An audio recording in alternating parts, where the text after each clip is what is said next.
Hey, what's going on, y'all? In this video, we're going to go through all the details of The Mandalorian, everything you need to know about The Mandalorian. We're going to talk about cast, we're going to talk about crew, creatures, vehicles, droids, budget, premise, the whole 9 yards. So get ready. Hope you all enjoy. Let's get into it. The show's synopsis or premise is that The Mandalorian takes place 5 years after the fall of the Empire as depicted in Return of the Jedi, and 25 years after the emergence of the First Order depicted in The Force Awakens. It follows an independent Mandalorian bounty hunter in the outer reaches of the galaxy, far from the authority of the New Republic. Pedro Pascal as the Mandalorian, a lone gunfighter and bounty hunter. Pascal has described the character as being Clint Eastwood-esque, with advanced combat skills and questionable moral character. A warrior who has worked as a bounty hunter during the New Republic era. Affiliated with the Bounty Hunters Guild, this lone gunfighter traveled across the Outer Rim territories of the galaxy, far from the authority of the New Republic, via the starship Razor Crest in the years following the Galactic Civil War. The Mandalorian was active around 9 years after the Battle of Yavin, between the fall of the Galactic Empire and the emergence of the First Order. Gina Carano as Cara Dune, a former Rebel shock trooper turned mercenary who fought in the Civil War for the Rebel Alliance. Carl Weathers as Greef Karga, the leader of a bounty hunter guild who hires the Mandalorian to track a valuable asset. Giancarlo Esposito as Moff Gideon is a former governor under the Empire whose life changed after the rebels destroyed the second Death Star. Gideon is a human male who served as a soldier in the Galactic Empire before rising through the ranks, becoming a marshal in charge of his own territory. Gideon is complex and very knowledgeable, and sought to bring order. By 9 years after the Battle of Yavin, he had risen to the position of Moff and led his own forces. Ming-Na Wen as Fennec Shand, an assassin. Nick Nolte as Quill, an Ugnaught who lived during the time of the New Republic and at some point encounters the Mandalorian. Julia Jones as Omera is a human female who lived during the time of the New Republic. At some point, she encountered the Mandalorian in Cara Dune.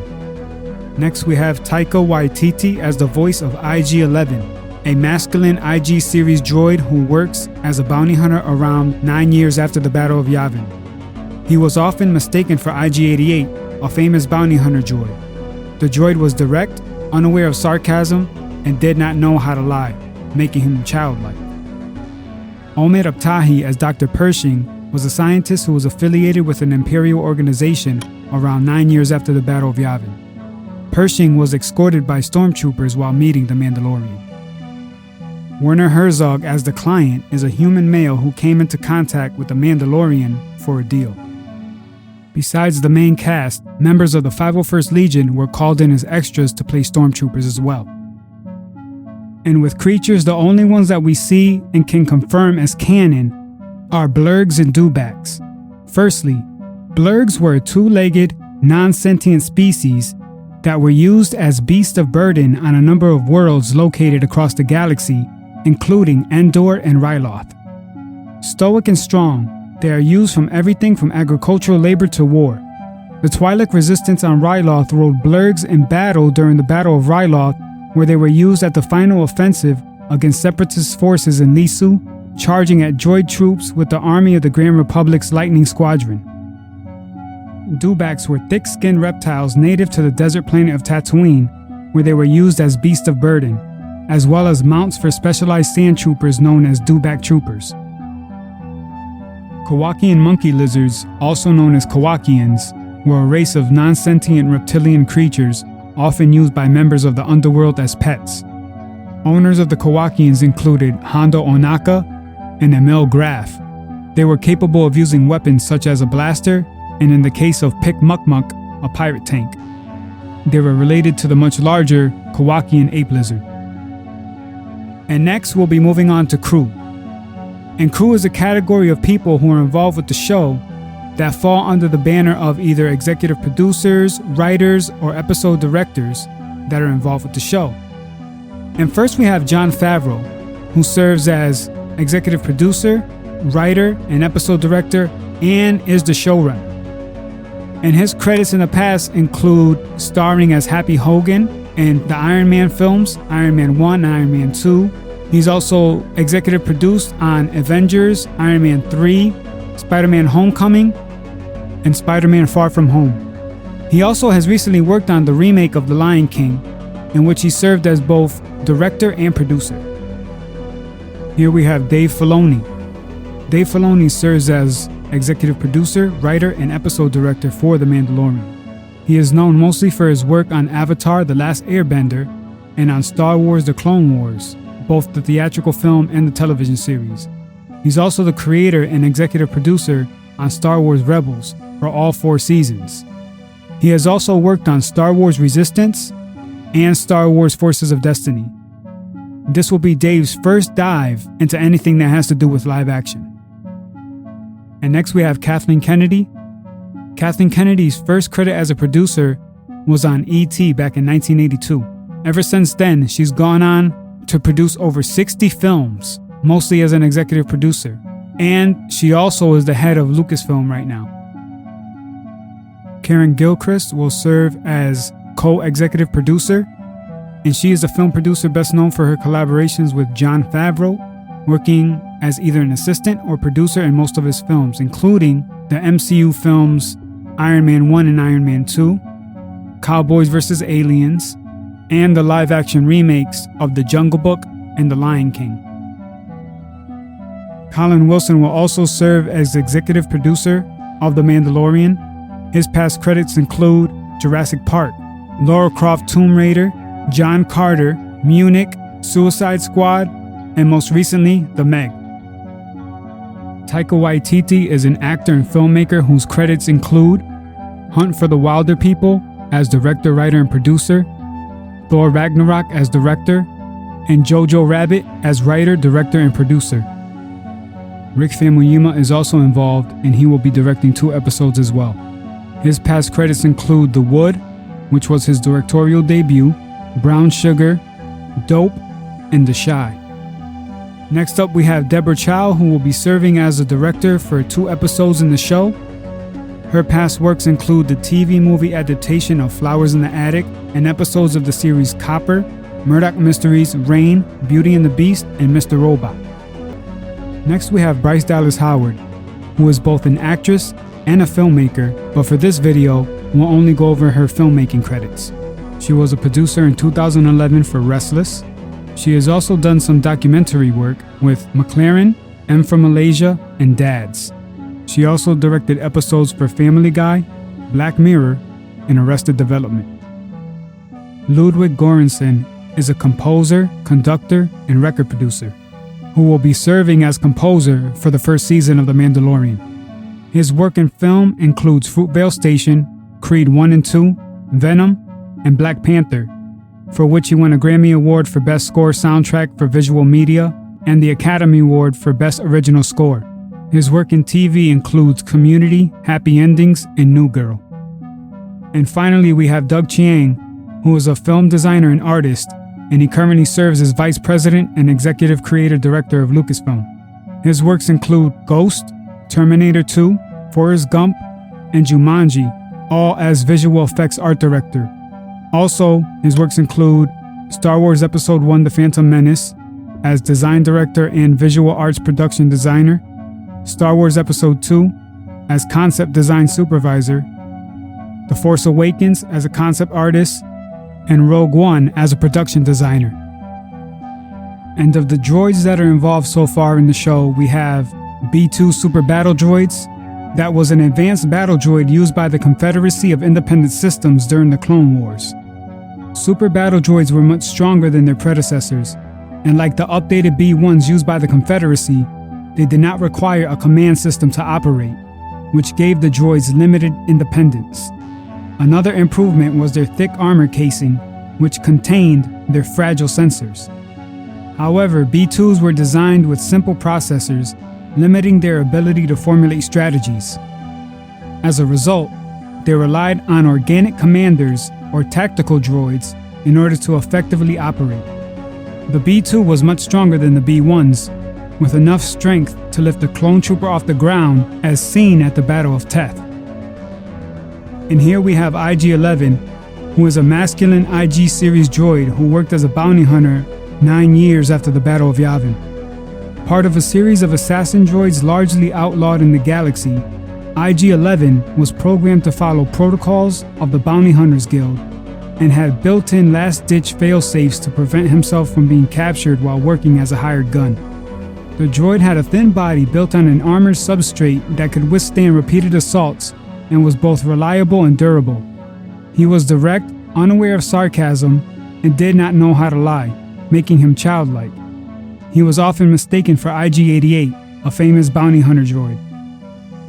The RA-7 protocol droid, also known as the RA-7 inventory droid, and nicknamed the Death Star droid due to its use aboard the first Death Star, was a model of protocol droid manufactured by Arrakid Industries. Produced specifically for the Galactic Empire, RA-7s were almost always used as spies. There is also an unnamed astromech who looks similar to R5-D4. There are some differences, but there are also a lot of similarities. The show's total budget is $120 million, estimating to about roughly $15 million per episode. Next, we'll go over all the sentient species that were seen visually in all the trailers of The Mandalorian. First off, we have humans, but we won't get into that because that's pretty much self-explanatory. Trandoshans were large bipedal reptilian sentient humanoids from the planet Trandosha and were renowned as great hunters. Trandoshans relished the thrill of a hunt and were known to embark on a hunting-related rite of passage. Garnak was a Trandoshan hunter who operated a game preserve on the moon Waska and oversaw his son's fatally failed rite of passage, which was done in the form of hunting a Jedi Padawan. Klatooinians were a species native to the planet Klatooine, who often worked as henchmen and bounty hunters. Castus from the Clone Wars was also a Klatoonian. Next we have Ugnaughts, who are porcine, sentient humanoids that were native to the planet Gentis. The species was considered one of the hardest working species in the galaxy. Although originating on Gentis, many Ugnaughts considered Bespin's Cloud City their home. When the Corellian Lord Excelsis Fig decided to build a floating city on Bespin, he hired many Ugnaughts due to their reputation as industrious and loyal workers. In exchange for their service, they were given several of the lower levels of the city and built their home there. The Quarren, also known by the derogatory name Squidheads, were a humanoid squid-like species native to the planet Mon Cala, where they coexisted with the Mon Calamari in a tense, albeit peaceful, relationship. Deveronians were a sentient species from the planet Deveron. They exhibited great sexual dimorphism, with the males being bald and sporting horns, and the hornless females displaying a full head of hair. Cicatro Vizago, a crime lord on Lothal and the leader of the Broken Horn Syndicate, was a male Deveronian. Jawas were a sentient species of meter-tall humanoids native to the Outer Rim desert world of Tatooine. What Jawas hid underneath their heavy robes was subject to much speculation from the colonists who settled on Tatooine, with rumors claiming they were giant rodents or devolved humans.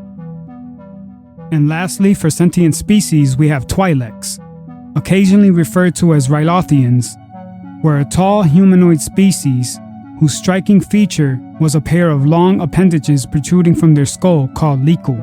They hailed from the planet Ryloth in the Outer Rim territories, and female Twi'lek were often exported off-world as slaves.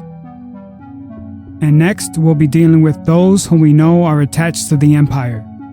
Death Troopers were an elite variant of the Galactic Empire Stormtroopers designed for stealth, espionage, and lethality.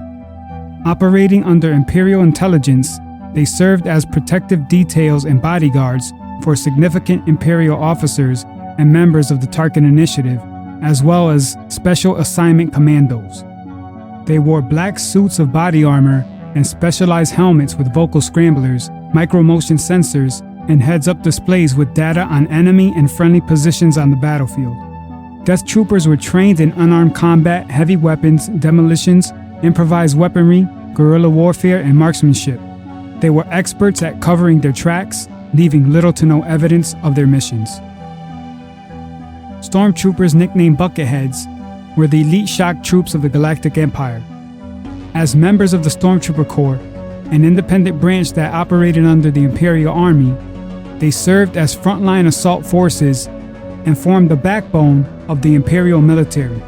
Indoctrinated to support the ideology of the New Order, Stormtroopers were fanatically loyal to the Empire, making it impossible for them to betray the Imperial cause.